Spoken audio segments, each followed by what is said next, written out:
Hi Mark, Hiya. we'll start with some injury news, shall we? The latest on Mame Hughes? Yeah, Mum's not available this weekend. It's not as bad as we thought, but obviously there's a little bit of damage in the hamstring, so the scan showed that, so he won't be available. But we're hopeful that after the international break, obviously he won't travel there unless they feel the need to call him in. But we're hopeful that he'll be back for the first game after the international break. If not, then almost certainly for the next game, hopefully. What's the time scale on Peter Olenwingie? He seemed pretty happy with his operation. Yeah, I think it's gone as well as could be expected. Obviously, it's a long-term injury. It's going to be well into the new year. Whether or not he makes the end of the campaign, we'll just have to wait and see. But there'll be no pressure from us to force him back and hurry him back, because I think it's important that the injury is given time to heal. We'll obviously abide by the medical advice that we have, and with his positive attitude, as we all know, that's a key thing to enable people to overcome these injuries. So Peter's got loads of that, and his attitude to work will be good as well, because obviously he's got a lot of hard work ahead of him to get back to full fitness. But we feel there's absolutely no reason why he can't come back to where he was before the injury. Any other fresh problems? Jeff Cameron has been training this week with the squad, but not fit to be involved. So he won't be involved at the weekend. But he probably needs another week's training, and then he'll be up to speed and be available for selection. Victor Moses has got a slight tightness in his thigh, which we'll have to keep an eye on. Obviously he came off with it on Monday. We're hoping that it's not going to compromise him, but we'll have to wait and see tomorrow, really. 3 goals for Peter Crouch so far this season. How was he playing at the moment? He's doing very well, absolutely. He's got a specific role that we ask him to do, and he's able to do it very, very well. Arguably as good as anybody in the Premier League at the moment. We're delighted with what he's producing. I think he's enjoying his football at the moment just because he's got good options around him. I think he said himself he doesn't feel as isolated as possibly he has done in other seasons maybe, and we're able to get good support up to him. He's obviously not going to run beyond people, but we've got plenty of people who can do that, and his role in our attacks is key to enable those players to prosper. So at the moment it's working really well for us. On that basis, is there a new contract in the offing? We've had conversations. I think Peter's quite unique in terms of what he offers, and he's a big guy obviously, and he's always a threat in the air, as we saw on Monday, but technically he's very adept with his feet as well. So that combination is difficult to replace. So I'm sure there'll be conversations in the near future to that end. You mentioned him already, but how much credit does Victor Moses get for his supply into the strike? He's done really well, and we're really pleased with what he's produced. I said after the game that once again he'd had a big impact on what we're trying to do and the outcome on the game. But I think his all-round game in terms of what we're trying to do, I think it complements his game really, really well, and we're all flourishing as a consequence. So he's playing well. He's playing in the side. He's getting regular games, which is the reason that he came here, and we're benefiting from obviously his ability to break at pace and take people on in the final third. And we're really pleased with what he's produced. But we always anticipated that he would be able to do that for us. Is there any agreement in place to potentially make that loan permanent?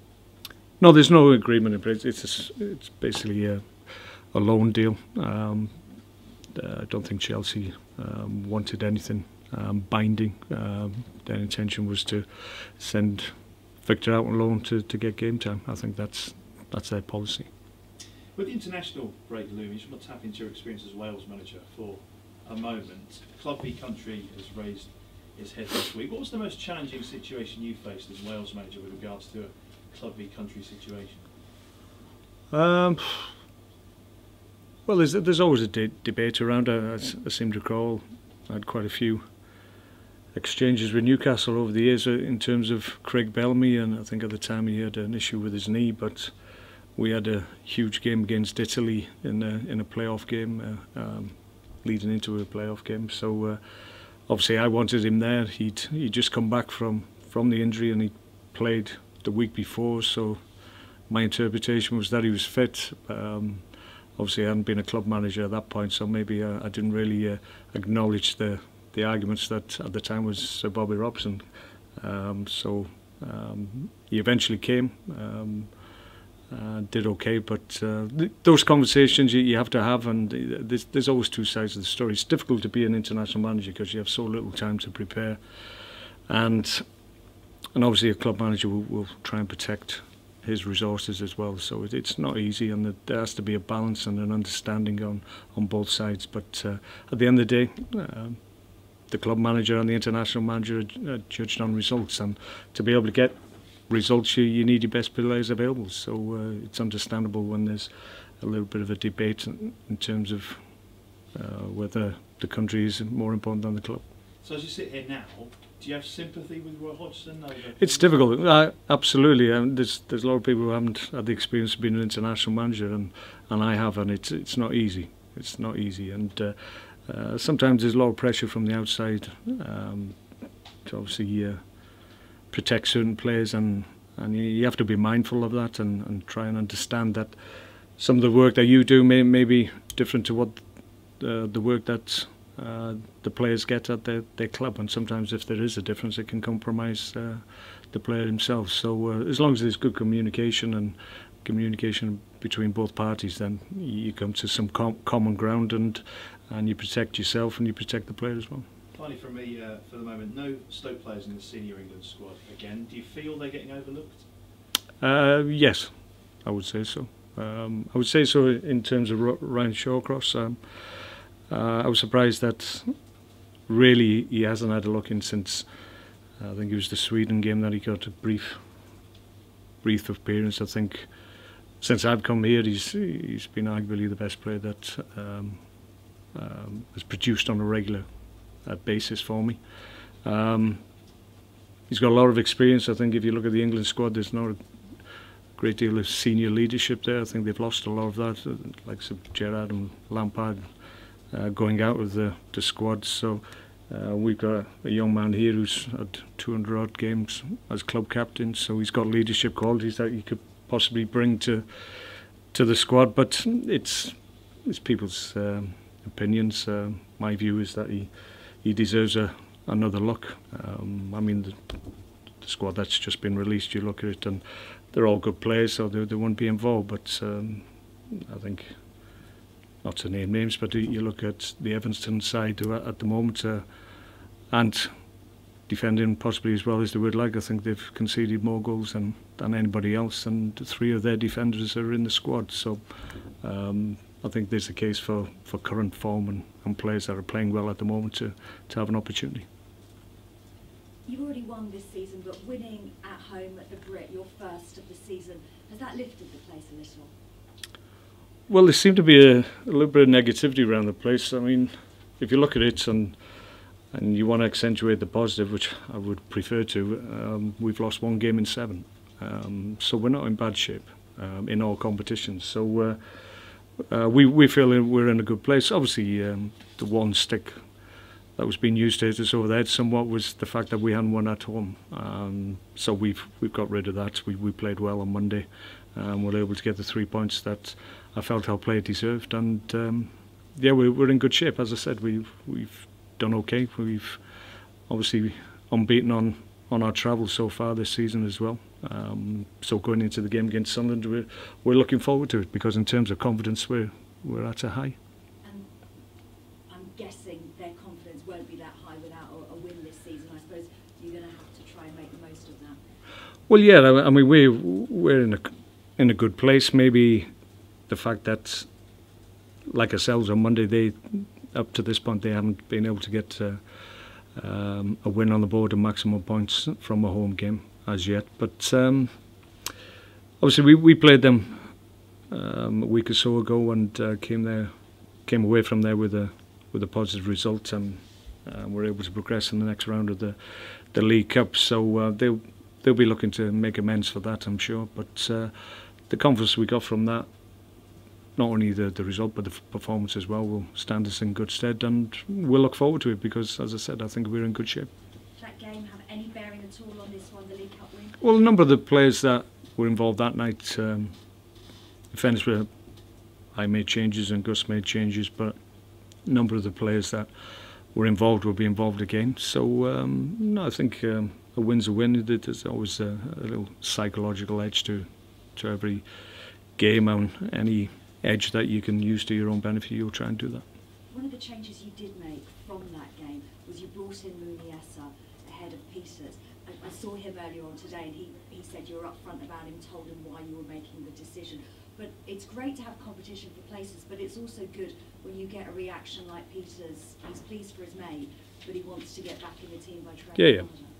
No, absolutely. I mean, the decision was more to do with the impact that Mark made against Sunderland. He came in fairness, took his chance, scored 2 great goals, and I felt it would have been very, very hard on him as an individual to take him out of the team again. And sometimes you just have to recognise that somebody's come in and has done as much as they're capable of doing to make you change your mind. So I felt at the time I needed to recognise that.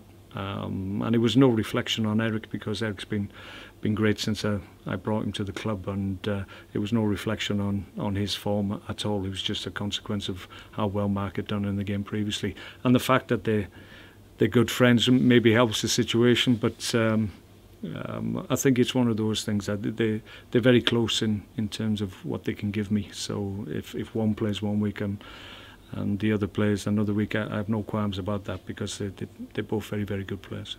Great stuff, thank you. Okay.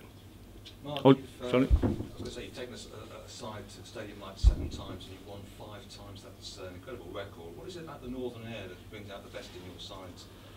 I'm not sure.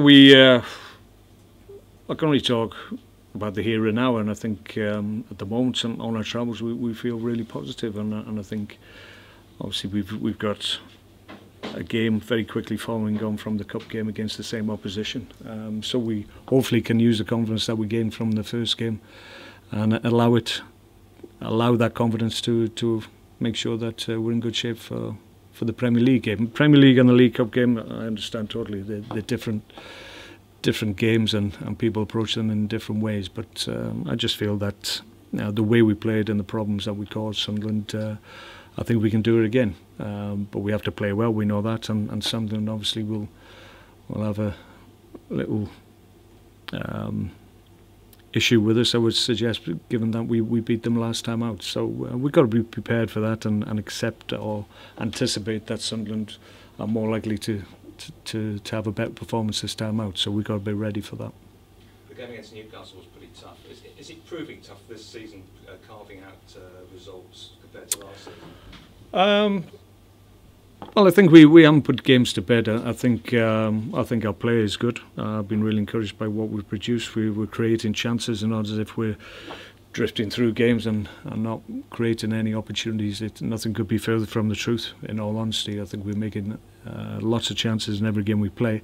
We just need to start converting more of them. If we do that, then very quickly you take games away from the opposition. We had an opportunity on Monday, obviously, to take chances. We obviously need a little bit of luck when key decisions, like the penalty, which should have been given. If that's given and we converted 2-0 at that moment, it would have been a very comfortable evening in my view. So overall, we're pleased with what we're doing. We'd be more concerned if we weren't creating chances, but that's not the case. Okay. Thank you.